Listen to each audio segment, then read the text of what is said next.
This time on Battle Factory, a suit that's tailor-made for the world's most dangerous job.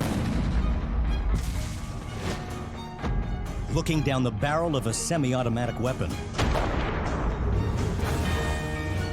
a combat-ready boat you can launch from the sky, and a portable missile launcher that's right on target. Battle Factory steps beyond the front lines into top-secret factories where combat gear is built for battle.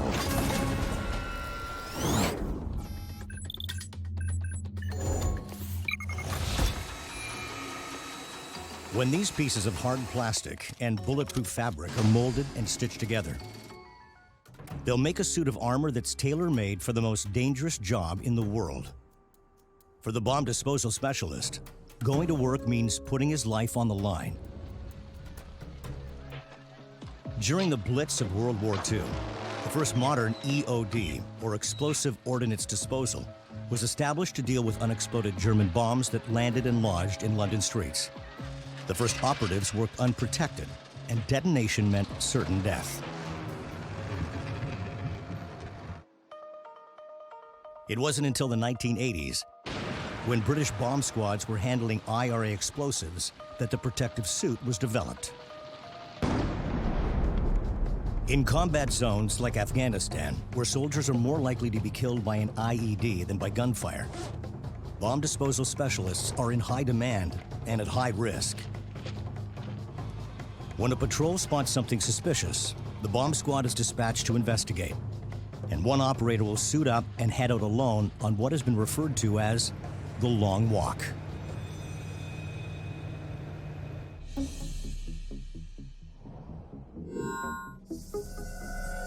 The bomb suit is made up of the helmet, the outer shell, the soft armor, and the hard armor.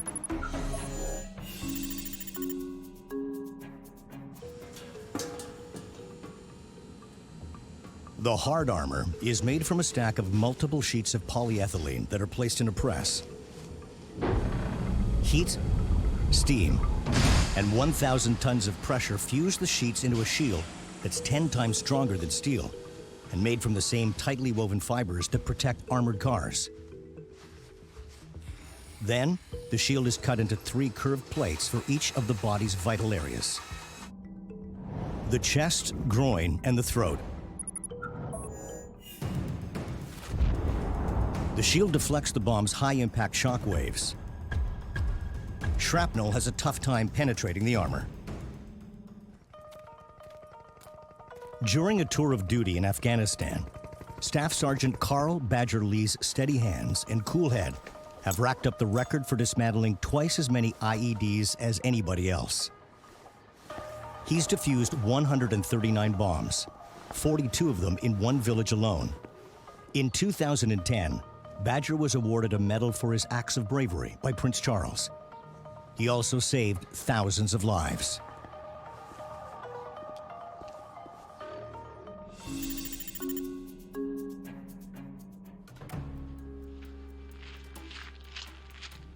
While the hard armor protects against a worst-case scenario, when you're picking up bombs, you still have to be able to move. So the bulk of the bomb suit is made from flexible, soft armor that bends and stretches with the wearer. Sheets of bulletproof synthetic material called armour are rolled onto the cutting table. Patterned stencils are laid over the material, traced and cut. When a bullet or shrapnel connects, the fabric softens the blow by catching it in the tight-knit weave, like a spider web, and spreading the impact across the material.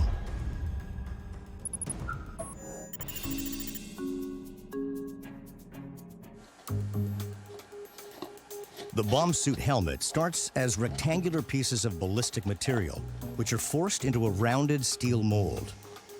A heat-resistant balloon is dropped into the mold and connected to an air supply. The balloon is inflated, and the mold is placed in a kiln. The pressure and heat of the kiln shape the helmet. Once the shell is baked, the balloon is deflated and removed. The helmet is cut into shape with a handsaw. The surface is sprayed and baked to a hard glaze.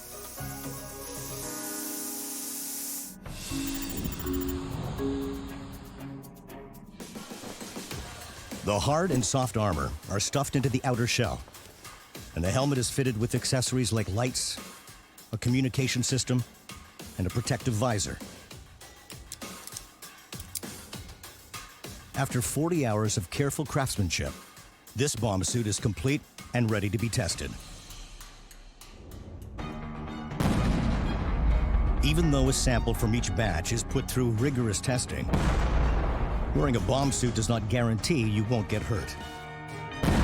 But if you dismantle bombs for a living, you want your work clothes to give you a fighting chance and make the most dangerous job in the world a little less dangerous. Coming up on Battle Factory, the business end of a C7 rifle, and an inflatable boat that can take a bullet without sinking.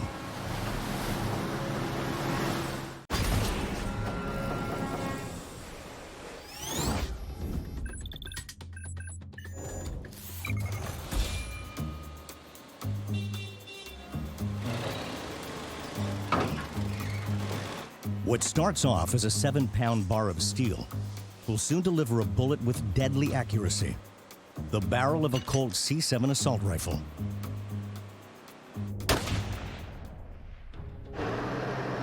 In the Gulf War, Rwanda, and Afghanistan, the Colt C7 has served as the standard-issued weapon to soldiers around the world. And a rifle's ability to shoot straight and aim true is built right into the barrel.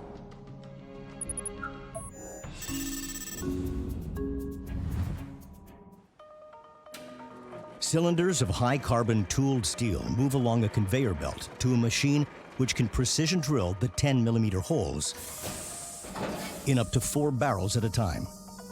It takes about 10 minutes for the carbide bit to drill through the bar. Every barrel is checked by hand to make sure the bore is clean. The C7 fires 15 rounds per second at speeds of over 3,500 kilometers an hour and has an effective range of up to 620 meters.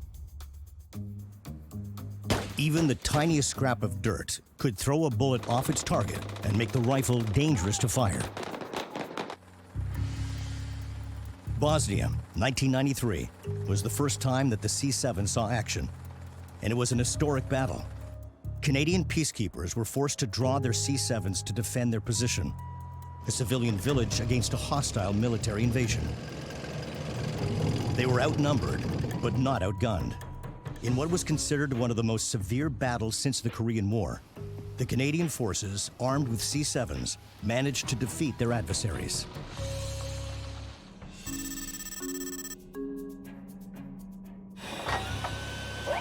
A robotic arm sends each barrel into the hammer forge.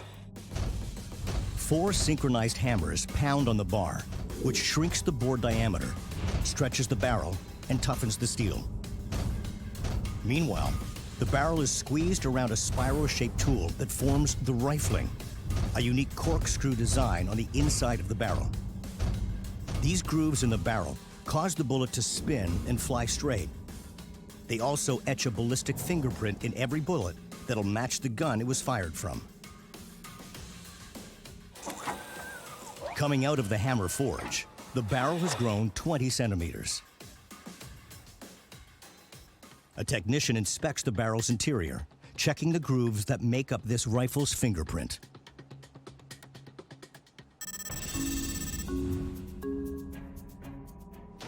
The barrel is dropped into a 1.8-meter deep firing pit, and a single high-pressure test bullet is fired.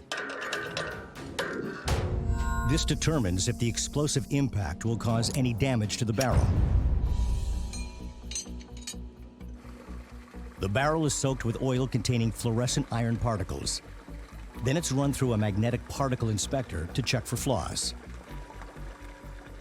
An electric current makes any crack in the barrel magnetic. The iron particles accumulate around even the tiniest flaw, which is visible under black light.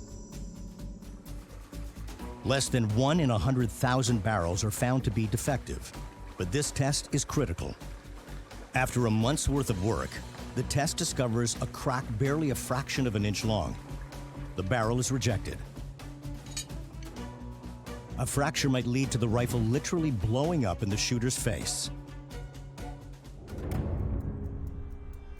In Bosnia in 1993, Canadian forces were in their first major gunfight in almost 40 years. But with the help of the C7 assault rifle, they redefined what peacekeepers can do, and thousands of lives were saved.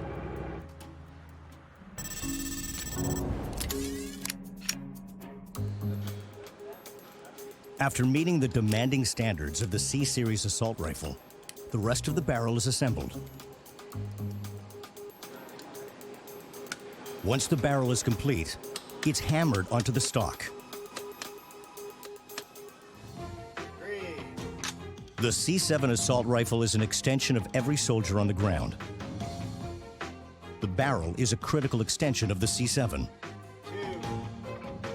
The action loads and fires the ammunition, but where that bullet is headed depends on the barrel.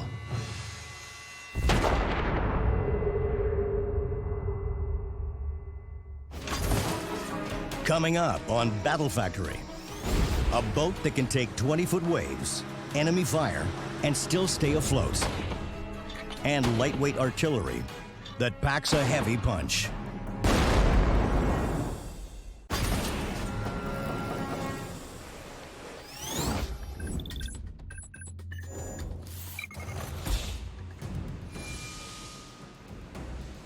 This sharp-edged wedge of steel is built to cut through and rise above just about anything the ocean can throw at it.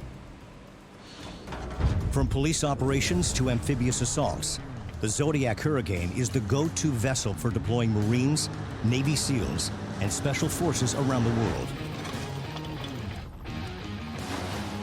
Whether it's launched by land, aircraft, or off the deck of a ship, this boat is virtually unsinkable.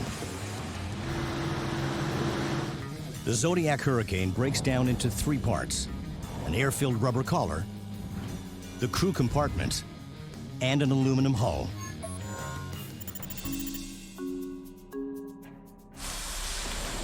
The first step in construction is building the hull. 1-meter pieces of lightweight aluminum are welded together to form the 9-meter structure. The bulkheads are then lowered onto the hull and hammered into place to provide structure for the frame. Then they're welded together.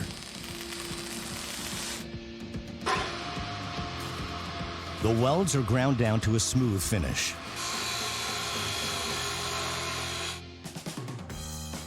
The hull's deep V shape minimizes resistance, which increases speed and stability. The Hurricane's got a step system across the bottom and the rear sections of the hull. This air-channeled system reduces surface contact with the water, which makes for faster acceleration and better handling.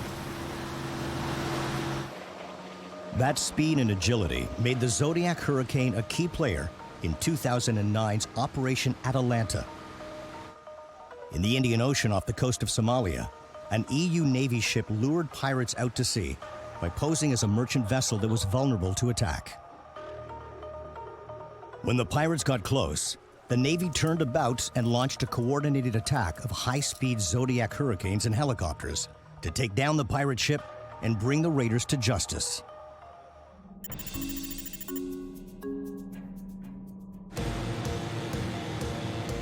When you take a wave at 50 knots, the Zodiac Hurricane hits the surface with bone-crunching impact. But on board, the passengers are cushioned from the blow.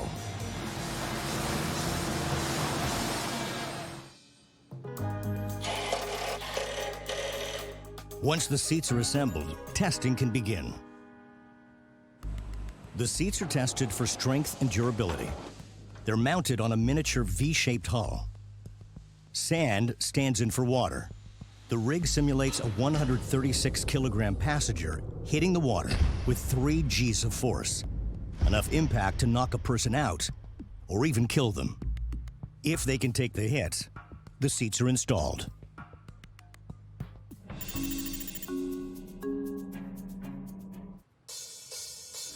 The final step in the assembly is the inflatable neoprene collar.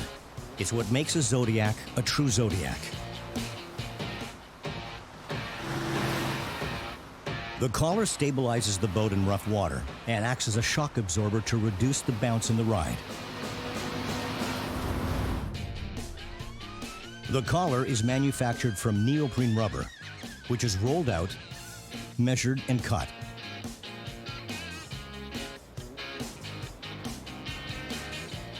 The pieces are carefully glued together using a heavy-duty cement to make sure the tube is watertight. And once the cement is dry, the collar is inflated and double-checked for air leaks. In a skirmish, the collar's outer layer of hard foam is designed to absorb a spray of bullets. But if one gets through, the collar has 5 separate air chambers, so it can take a hit and still stay afloat. Before installation, the collar is deflated. The collar is then slid on and fastened to the hull. 1, 2, 3.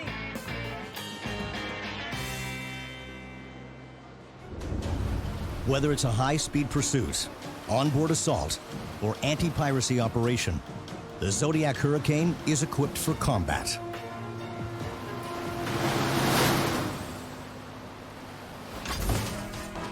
Coming up on Battle Factory, it takes seconds to put together and can drop a shell 6 clicks past enemy lines.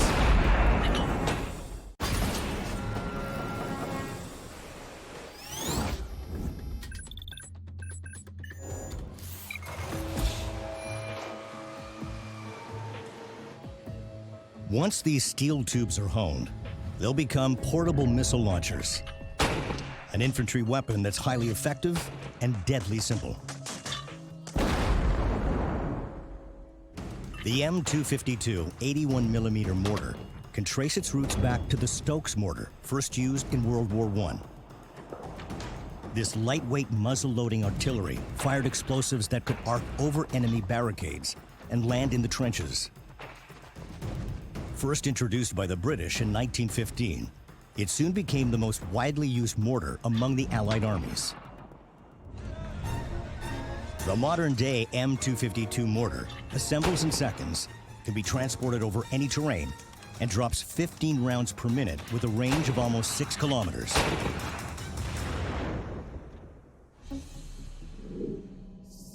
The M252 mortar breaks down into 3 components: the cannon, the mount, and the base plate.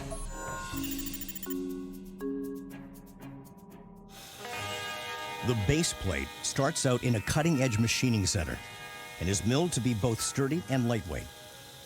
It's showered in coolant to reduce friction and heat. And when it's finished, it will only weigh 13 kilos. The base plate stabilizes the mortar so it can fire accurately no matter where it's set up. It also absorbs the recoil that would otherwise drive the cannon into the ground. The base plate and the rest of the rig have to be lightweight enough so that once rounds have been fired, the mortar can be moved out fast.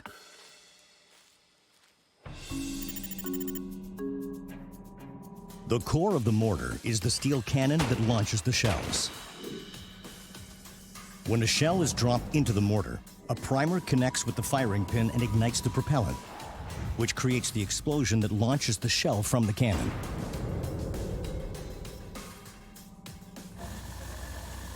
The bottom of the cannon is etched with cooling fins.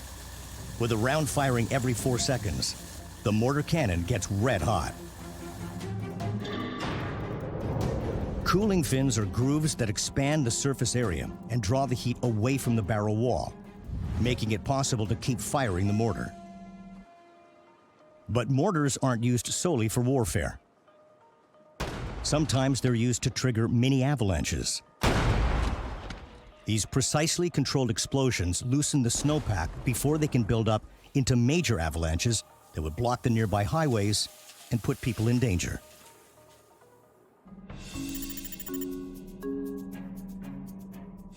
The mount on the mortar serves triple duty. It stabilizes the cannon, helps absorb the force of the blast, and can adjust the angle for aim. The mount's shock absorber uses springs to dampen the mortar fire's recoil. Once the mount is assembled, a hand crank can adjust the angle. During a mortar operation, every second is critical. On the front lines, mortar teams use this lightweight, compact weapon system to support infantry and penetrate enemy blockades. And like the mortar itself, the team is a synchronized unit acting as one to achieve maximum impact and maximum effect.